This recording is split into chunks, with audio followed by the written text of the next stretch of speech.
Prime Minister Phạm Minh Chính visits Qatar. Nearly 58 million Americans have voted early.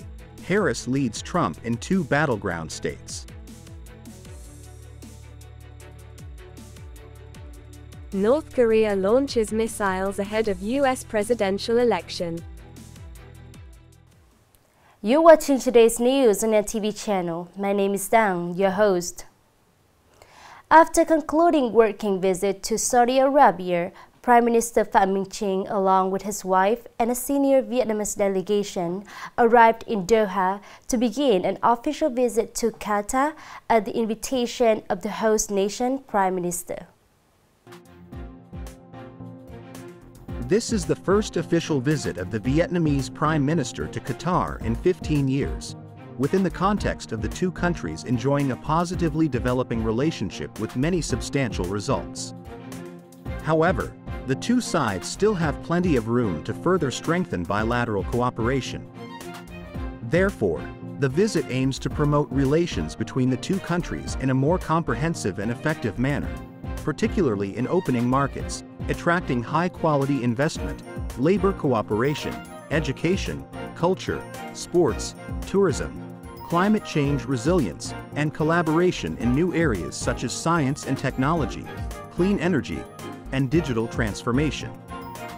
This visit holds special significance, creating momentum and opening a new chapter in Vietnam-Qatar relations. U.S. media reported that nearly 58 million voters have already cast their ballots early, as there is only a week left until the election day.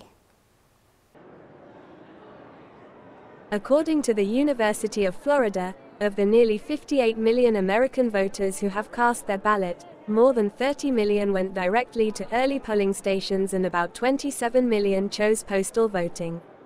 Data collected this year shows that the majority of early voters are older and whites, with a higher number of Republicans compared to this time 4 years ago.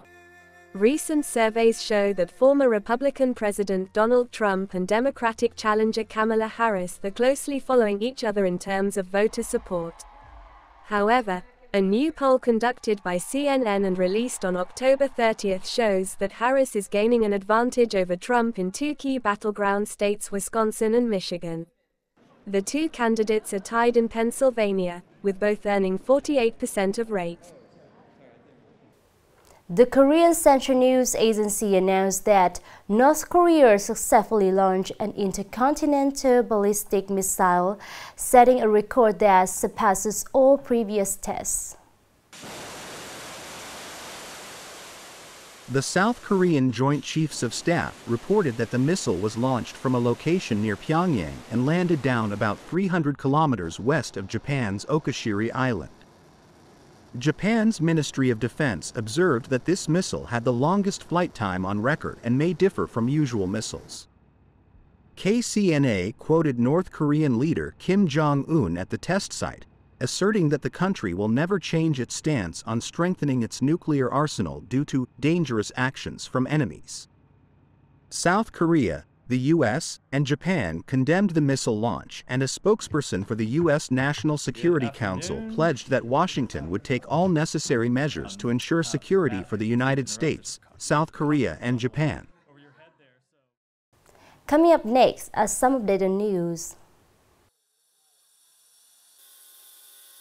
By the end of September 2024, the national poverty rate has dropped by 1% to 1.93%.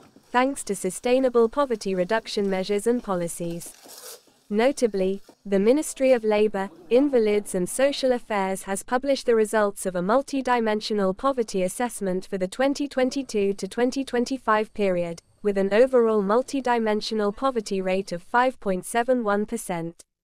Vietnam is currently a leader in integrating multi-dimensional poverty reduction measures into national policies, focusing not only on income but also on factors such as health, education, and sanitation. The Ministry of Finance has signed a decision to deploy a pilot project for smart border checkpoints at Hue Gi, Vietnam, Huy Quan, China, International Border Gate Pair. To pilot the project, the Ministry of Finance will preside over the upgrading of the National Single Window Portal to receive and share information on import and export shipments and means of entry and exit with Chinese customs. By the end of the fourth quarter next year, the General Department of Customs is expected to submit to the Prime Minister a decision regarding temporary regulations on customs processes, procedures and oversight for goods exported and imported through smart border crossings. On the evening of October 30th, Nghệ radio and television station held the closing and awarding ceremony for the best entries of the 28th Nghệ Radio and Television Festival. This year's festival attracted the participation of provincial radio television station and 23 cultural centers and media units from districts and cities, featuring a total of 134 works, including 69 radio productions, 53 television productions and 12 digital infrastructure video clips. Additionally, the organizers received nearly 200 photos for the NTV Moments competition. At the closing ceremony, the organizing committee awarded 3 best photo sets and 3 best clips. Awards were also given to outstanding directors, cameramen, technicians and hosts. The organizers also selected 57 radio and television products to present with awards.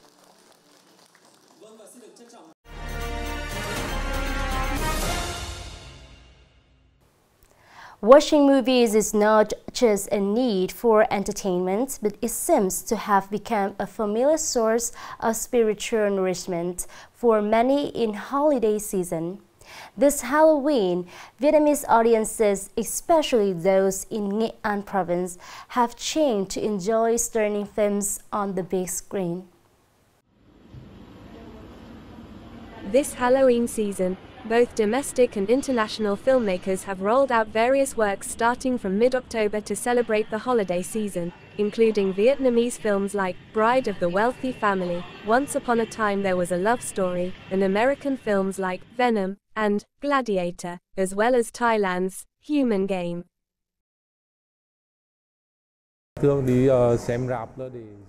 We often go to the cinema to watch blockbusters for the best experience.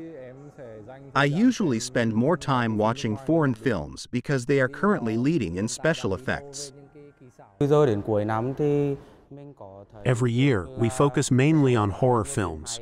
Most evening screenings are fully booked. The majority of the audience is young people between the ages of 18 and 26.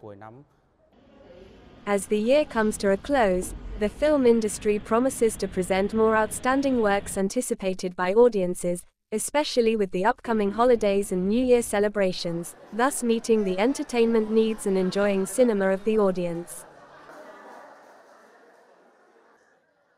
The last news has ended our bulletin today. Thank you for watching and see you next time.